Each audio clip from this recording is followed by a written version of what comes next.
ही आपली एसटी आहे, लालपरी बोलते.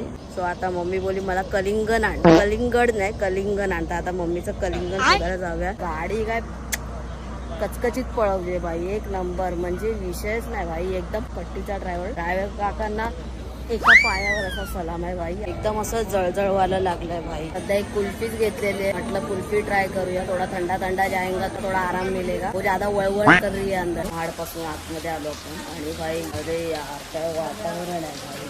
आणि वातावरण तर वातावरण, त्यात हा वसाडा पाऊस पण आहे. घरात बॅगा भरताना मी मम्मीला बोलत होतो की मम्मी मी रेनकोट घेतो, मम्मी मी रेनकोट घेतो. पण बाज हो मम्मी काय ऐके आई साफ काय हे समोर बघा, काय समोर बघा तिथे कोरा ही कोरा होगा, कोरा ही कोरा. आईच्या गावात म्हणजे मला असं वाटतं की जेवढं पण नियोजन केलेलं आहे ना इकडे येण्यासाठी, त्याची अख्खी काशी झालेली आहे 100%. दोस्तों देखो, अगर तुमको आना है यहाँ पे महाबळेश्वर का प्लान कर रहे ले तुम, बहुत बड़ी दुविधा है दोस्तों. स्वेटर पहनने का की रेनकोट पहनने का, हा सगळ्यात मोठा गहन प्रश्न उभा आहे सध्याच्या स्थितीला समोर, आमच्या डोळ्यासमोर.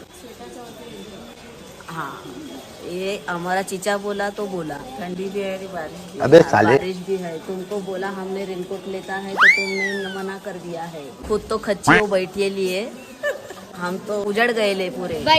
तू आणलंस ना मला इकडे महाबळेश्वर. वो देखो वो बराबर एकदम पैक बन है. बाकी इसको कापरा भरेला है, मेरे को भी भरेला है. ओ भाई हा कोणत्या लेवलचा हिवाळा आहे भाई, मला हेच कळत नाहीये. हिवसाळा हिवाळा नाहीये, हिवसाळा. आईच्या गावात बघा ना, ती एसटी पण दिसना झाली आहे.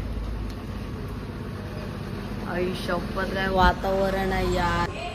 काय चोरो से सावधान कुठे ते तुमच्यासाठी असेल. मला जरी उचलून घेऊन गेलं तरी माझ्याकडून त्याला काय घंटा मिळणार नाहीये. फॉग तर एकदम चुम्मकलाल फॉग आहे भाई. लिटरली असं वाटतंय की अख्ख्या महाराष्ट्राची थंडी येऊन महाबळेश्वर मध्ये स्थलांतरित झाली आहे. बघा ना कसली डेंजर लेवलची थंडी आहे. गावात घुसली अख्खी.